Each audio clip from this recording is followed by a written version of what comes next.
Grande abraço a você, nós estamos chegando para mais um Sul Minas Esporte e hoje nós vamos falar aqui do jogo treino que o Vulcão vai realizar logo mais à noite no Ronaldão, e entre outras coisas, claro, mas eu queria começar o programa de hoje fazendo aqui um momento de reflexão, né, de uma amiga minha, de uma repórter que eu vi começar no rádio e que hoje brilha no rádio de São Paulo, a repórter Aline Fanelli. A Aline que foi alvo desta semana, e nós, inclusive essa foto, num jogo que eu estava transmitindo lá no Pacaembu, e essa menina, a Aline, estava começando a carreira dela na capital. E ela sempre teve por mim assim, um respeito muito grande, porque a gente tem uma história no rádio lá de São João da Boa Vista, aí inclusive a antiga geração com a nova geração, né? Estou ali com o Luiz Roberto, que é locutor da TV Globo hoje, e a Aline Fanelli, que escreveu, ela, inclusive eu fui colaborador dela no TCC, quando ela estava terminando o curso de jornalista, ela escreveu sobre o Luiz Roberto. Ela fez um livro, que está nas minhas mãos ali, autografado por ambos, sobre a carreira do Luiz Roberto, né? Lances de uma Vida é o nome do livro, e foi até elogiado por ocasião do TCC da Aline Fanelli. A Aline ela é aí também, a gente está numa foto, num evento que aconteceu em São João da Boa Vista, lá no Palmeiras Futebol Clube, onde ela foi homenageada e fui convidado. Então a Aline, ela tem toda uma história ligada ao futebol, né? Ao rádio esportivo, tudo. O avô dela foi goleiro profissional, o Teté. O tio dela, irmão da mãe dela, o outro Teté, foi também goleiro profissional, jogou no Palmeiras de São João da Boa Vista, jogou na São Joanense, teve no Japão, inclusive. E o pai dela, o Mastiguin, foi ponta, foi atacante, jogou profissionalmente também, inclusive no Palmeiras de São João da Boa Vista.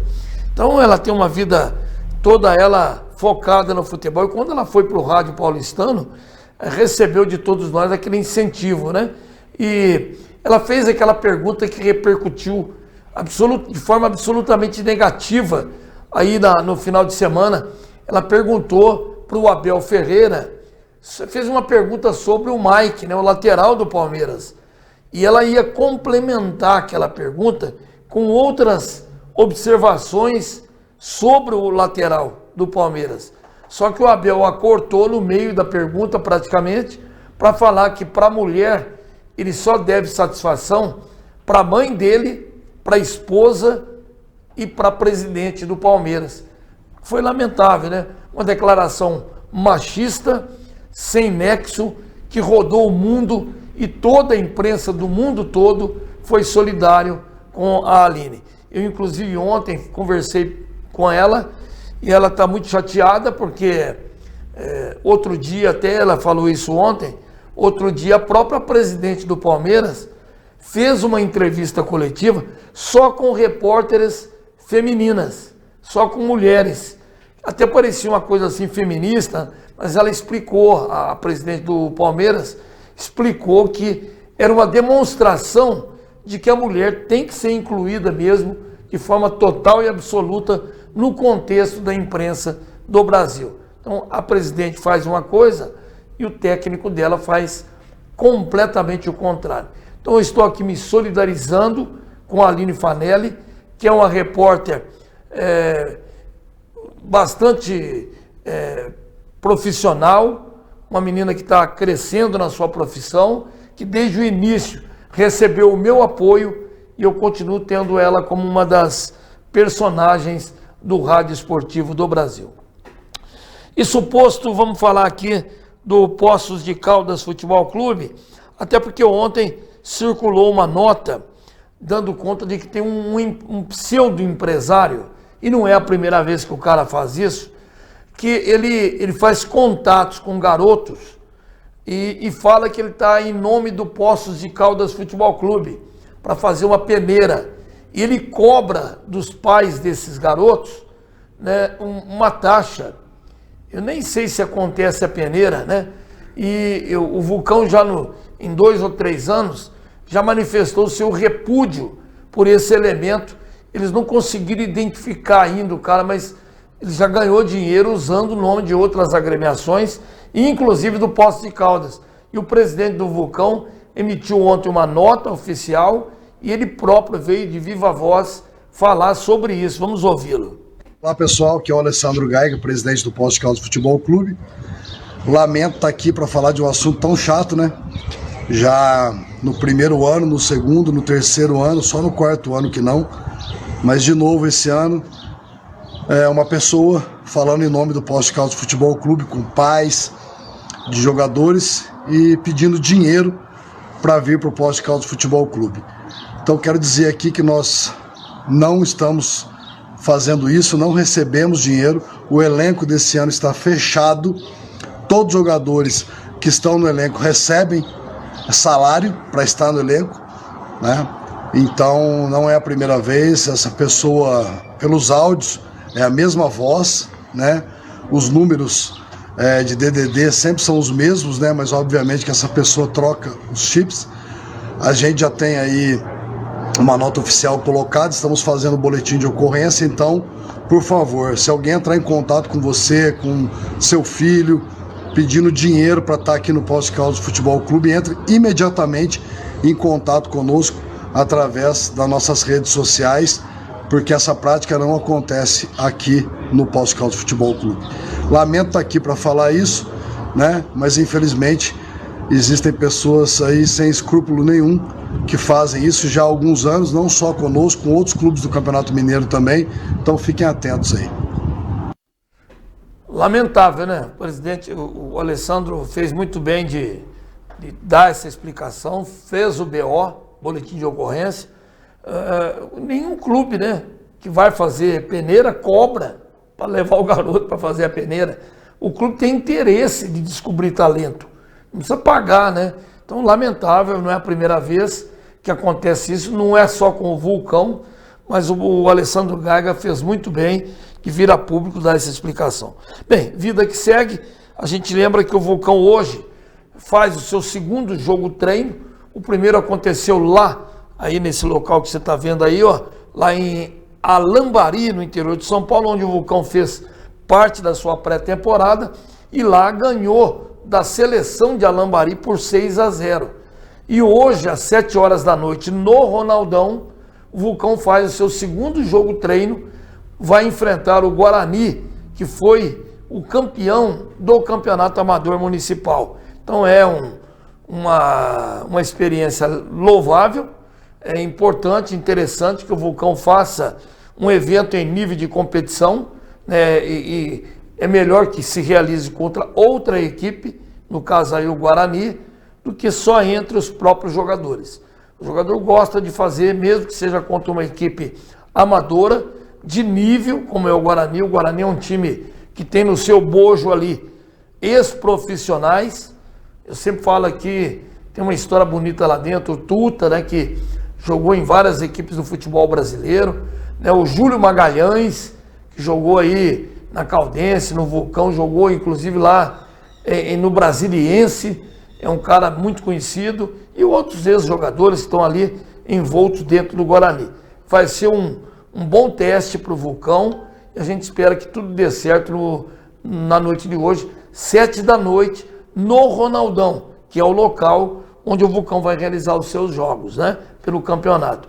A estreia, vale a pena a gente lembrar aqui, será no domingo, dia 1º de setembro, quando o Vulcão recebe o Tupinambás de Juiz de Fora.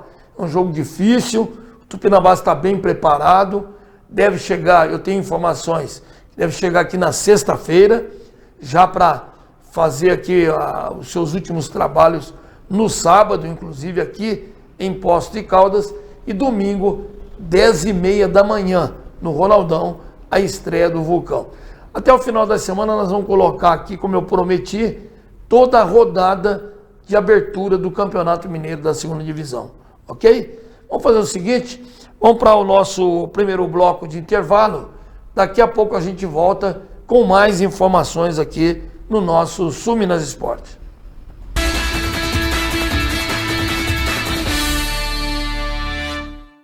Estamos aqui, vivendo o dia a dia das nossas cidades. Somos vizinhos, conterrâneos e profissionais de saúde. Uma rede de pessoas que cuida e coopera para levar tranquilidade e qualidade de vida a cada canto do Brasil. O maior sistema cooperativo de médicos do mundo está aqui. Aqui tem gente. Aqui tem vida. Aqui tem Unimed. O Plano São Luís não para de crescer.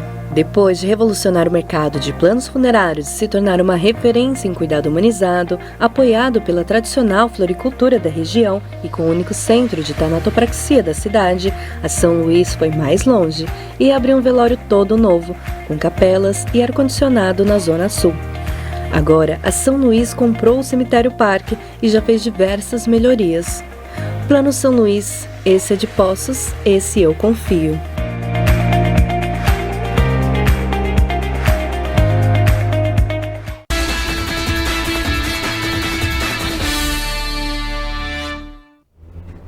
Muito bem, nós estamos de volta com o Sul Minas Esporte. Eu falei agora há pouco, o Vulcão vai jogar contra o Tupinambás.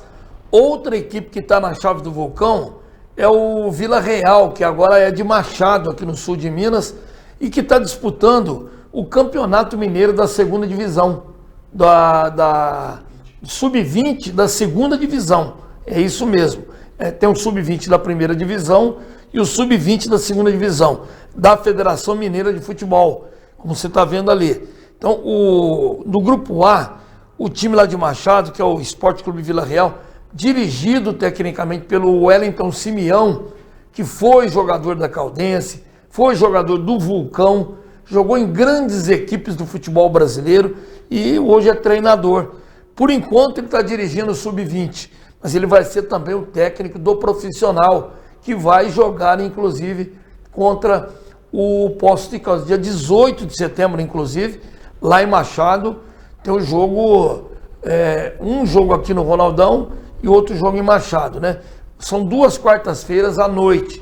Eu não lembro se o primeiro, dia 18, será aqui, ou lá. Mas enfim, por que eu estou falando? Porque vários garotos do Sub-20 vão ser aproveitados no time do Vila Real. E ele está liderando o Sub-20 da Federação Mineira com folga, ele tem 15 pontos.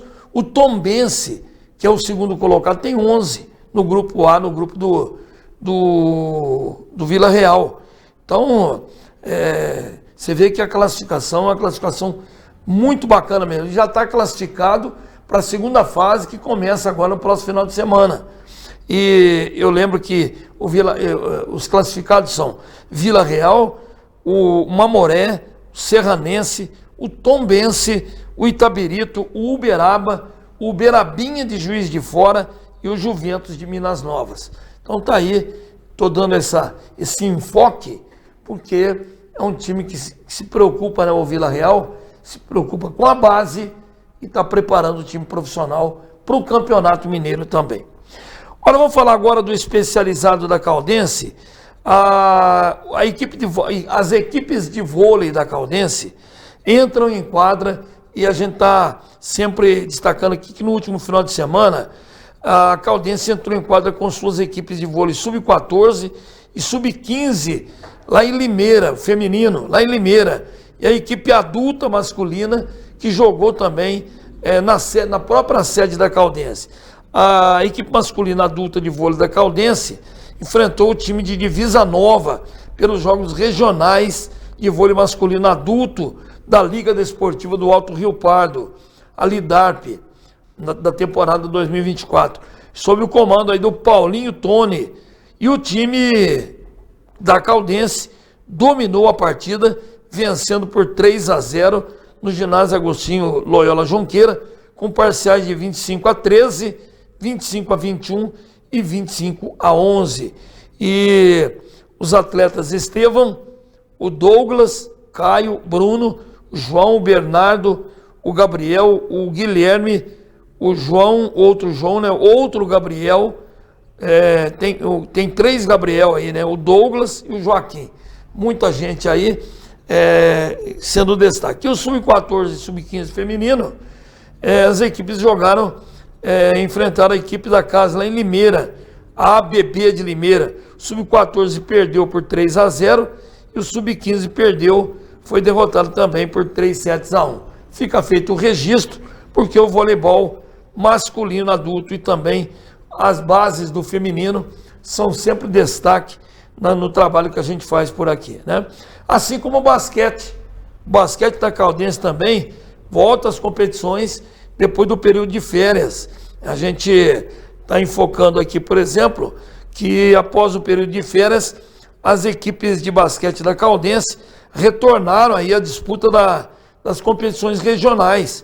E no último sábado e também no domingo, a Caldense entrou em quadra com as suas equipes Sub-14, Sub-15 e Sub-17. Sub-14 masculino foi até Jaguariúna, enfrentou ali o Clube Mogiano para a primeira partida da chave ouro da Liga Metropolitana de Basquete. E nesta chave são 8 equipes, todas jogam para definir a classificação para a fase mata-mata. E nessa primeira partida, a Caldense venceu por 54-38. Eu fiquei sabendo que os destaques foram o Antônio Tonhão, né, com 12 pontos, e o Salles, que marcou 18. E no último sábado, a equipe masculina Sub-15 estreou na primeira fase dos Jogos Regionais pela Liga Desportiva do Alto Rio Pardo, a LIDARP, em jogo que foi realizado no ginásio Ronaldo Junqueira, e orientado pelo técnico Vinícius Avalon e pelo auxiliar técnico Otávio Damião. O time da Caldense dominou a equipe de Pouso Alegre, vencendo por 63-16. Placar elástico, né? E também os atletas aqui, vou destacar o Arthur, o Marcon, né? O Gabriel, o F. Silva, o Henrique P., o Alves, o Lucas G., o Rosalim, o Otávio, o Mamed, o Pedro, o Moraes, o Pietro, Cesário, Samuel, Siqueira e o Vitor Dias. Vou pedir aqui para a assessoria sempre colocar o nome completo, porque, por exemplo, tem às vezes 2, 3 Gabriel. Né? Gabriel G, Gabriel P, Gabriel... Não dá. Vamos colocar o nome do atleta, porque valoriza, o próprio clube valoriza o seu atleta, fica legal, né? Então é isso aí. E a equipe Sub-17 da Caldense foi até a Americana para enfrentar também ali o Flamengo. Um jogo muito equilibrado.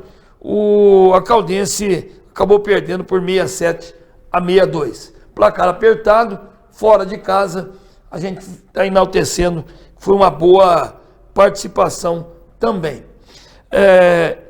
Eu queria falar também do judô da Caldense, né?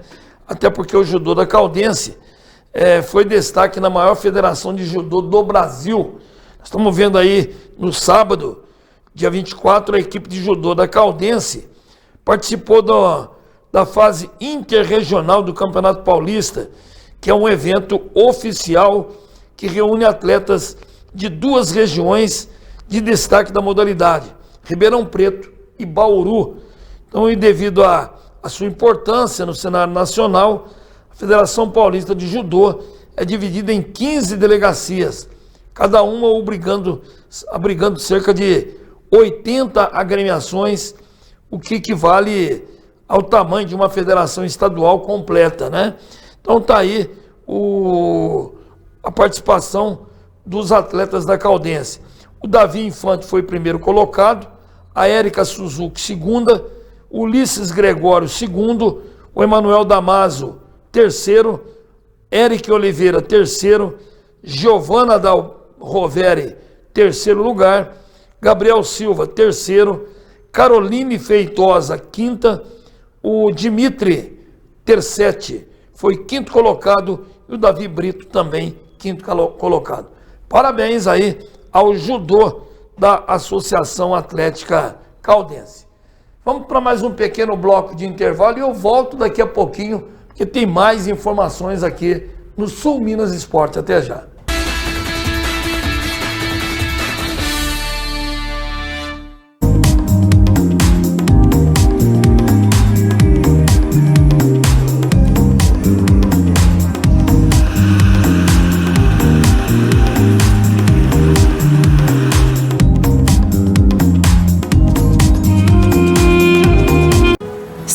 aqui, vivendo o dia a dia das nossas cidades.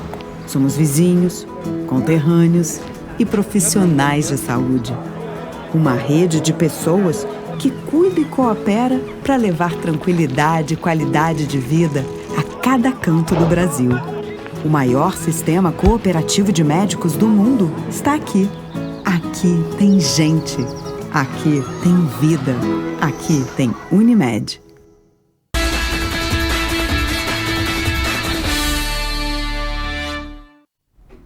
Muito bem, nós estamos de volta e ontem nós tivemos pelo Campeonato Brasileiro da Série B 2 jogos, né? Dando sequência à 23ª rodada. O Paysandu empatou com o Mirassol, ou o Mirassol, né, empatou com o Paysandu lá em Belém do Pará. Você vê como é que é. Ontem, tanto o Mirassol quanto o Novo Horizontino poderão ter deslanchado na classificação, se distanciando do Santos, por exemplo, está lutando ali para voltar para a primeira divisão. E não conseguiram vitórias, né? O Mirassol só empatou com o Paysandu e o Novo Horizontino perdeu lá em Fortaleza do Ceará, que é dirigido pelo Léo Condé, pelo Renato Negrão, né? O Renatinho, por 1-0. Foram bons resultados aí, por exemplo, para o Santos. Quer ver? Olha como está a classificação. O Novo Horizontino, com 40 pontos, ficou ali solitário na ponta, mas com o mesmo número de jogos que o Santos, que tem 39 pontos, um atrás do Novo Horizontino. E o Mirassol ficou com 39. Então, manteve-se ali também no mesmo bloco do Santos, junto com o Vila Nova, que também tem 39. Olha como é que estão equilibrados os 4 primeiros colocados do Campeonato Brasileiro da Série B. Lembrando que os 4 primeiros sobem para a Série A do ano que vem. E depois tem Ceará, América Mineiro, Avaí, Goiás, Sport, Operário do Paraná, Amazonas, Coritiba, Ponte Preta, o Botafogo de Ribeirão Preto, o Paysandu e o CRB. E na zona vermelha, que é a zona do rebaixamento, o Ituano com 22, a Chapecoense com 21, o Brusque com 19 e o Guarani não sai dessa posição aí, né, cara? São 18 pontos e às vezes ganha aqui, empata ali, mas está sempre na última posição, porque os outros também estão ganhando pontos, né? Bom, 2 jogos serão realizados hoje pelo campeonato. Lá em Santa Catarina, o Brusque recebe o Sport e em Curitiba, no Paraná, lá no Couto Pereira, o Coritiba joga diante do Avaí. São os jogos que complementam a Série B na rodada de hoje. E vamos falar agora do Campeonato Brasileiro da Série A. Na Série A nós tivemos um jogo ontem. Ontem o Vasco, a duras penas, ganhou do Atlético Paranaense por 2-1. Foi de virada. O Atlético estava ganhando por 1-0 e o Vasco no segundo tempo, o Atlético fez um bom primeiro tempo. No segundo tempo o Vasco deu a volta por cima e chegou ao empate e depois à virada. Então o jogo foi no Rio de Janeiro. E foi um bom jogo, né? No segundo tempo o Vasco jogou bem. E vamos ver como é que ficou a classificação depois desse jogo. O Fortaleza lidera com 48 pontos e olha que o Fortaleza tem um jogo a menos que o Botafogo, que é o vice-líder, com 47 pontos. O Fortaleza tem 23 jogos, o Botafogo tem 24. E na terceira posição está o Palmeiras com 44, junto com o Flamengo. São os 4 melhores que teriam vagas diretamente hoje na Copa Libertadores da América. E claro que o primeiro colocado é o campeão brasileiro, né? Seria o campeão brasileiro. E na quinta e sexta posições, com 41 e 39 pontos respectivamente, São Paulo e Bahia estariam hoje na pré-Libertadores. E claro que ainda pode aumentar esse número, né? Os times que é uma combinação de eventos que podem qualificar até 9 times brasileiros na fase de Libertadores. Mas por enquanto, aqueles em cor de abóbora ali estariam hoje na Sul-Americana. O Cruzeiro com 37, o Vasco com 31, o Atlético Mineiro com 30, o Atlético Paranaense com 29, o Internacional e Juventude com 28 E ali lutando por um lugar ao sol, o Grêmio e o Bragantino com 27, o Criciúma com 25 e o Fluminense com 24. E na zona vermelha, que é a zona hoje indicando aqueles eventuais rebaixados, o Vitória da Bahia com 22, o Corinthians também com 22, o Cuiabá com 18, junto com o Atlético Goianiense, que também tem 18 pontos. E nós temos aí os gols do Vasco. Vamos conferir os gols da vitória do Vasco. O Inter saiu à frente, quase que fez uma embaixadinha ali, né? Lá de fora da área, tiro seco, rasteirinho no canto. E aí o contra-ataque do Vasco, 3 contra 1. Ó. Aí foi inteligente, cortou para o lado direito, que é o forte dele, finalizou fazendo o gol de empate, saiu ali saltitando, feliz da vida. E depois outro cruzamento. E o zagueirão foi lá para a boca do gol para escorar, diga zagueirão não, né? É o principal atacante ali do Vasco da Gama fazendo o gol da virada do Vasco, hein? Beleza, o Vasco fazendo então 2-1. E nós temos o papo aí do treinador. Vamos conferir, né, o que disse o técnico do Vasco da Gama. E hoje a postura a gente já viu completamente diferente. A postura deles de tentar jogar, de tentar manter, de ficar alto. Claro que a torcida influencia muito positivamente também o fato de estar empurrando o tempo todo, né, e vibrando ali. E o caminho é esse. Como eu falo em vários outros momentos, assim, a gente precisa ter essa regularidade sempre. Então, próximos jogos, a gente precisa mostrar essa regularidade para a gente parar de perder pontos importantes, que vão fazer muita diferença lá na frente, né? Então, hoje a gente está num G8 e poderíamos estar mais próximo ainda de uma Libertadores, cada vez mais longe de um Z4, e a gente está tentando buscar essa evolução aí. Esse é o Rafael Paiva, né, o técnico aí do Vasco da Gama, que enalteceu, e não poderia ser diferente, né? O time conseguiu um resultado espetacular, já é o 8º colocado, e que o Vasco já rondou até a zona do rebaixamento um dia, está aí numa faixa intermediária da classificação do Campeonato Brasileiro. E curioso, né? Vasco e Atlético Paranaense vão ter confrontos aí, não sei se pela Copa do Brasil, Copa do Brasil, né? Então, parece coincidência, né? Todo ano a gente tem uns confrontos envolvendo, e a rodada, quando é elaborada a rodada do Campeonato Brasileiro, nem se imagina quais equipes estarão classificadas nas outras competições paralelas, né? É sempre uma coincidência muito grande. E um jogo amanhã, fechando um jogo válido da 5ª rodada, que vai ser realizado amanhã. O Cruzeiro recebe o Internacional. A gente lembra aqui que as equipes gaúchas, no caso aí o Inter, tiveram, né? O Inter, o Grêmio, Juventude, São José, lá nas outras divisões, tiveram jogos adiados devido àquela tragédia que o Rio Grande do Sul sofreu por conta das chuvas, né? Inundações. E só agora, por exemplo, o Inter está cumprindo essa rodada, esse jogo que é da 5ª rodada contra o Cruzeiro em Belo Horizonte. Então é isso. Nós estamos encerrando o programa de hoje, agradecendo o prestígio da sua audiência, lembrando que logo mais, 7 da noite, no Ronaldão, tem um segundo jogo treino do Vulcão, se preparando aí para o Campeonato Mineiro da 2ª Divisão. O Vulcão vai jogar contra o Guarani, time amador, o Guarani, campeão amador de Poços de Caldas.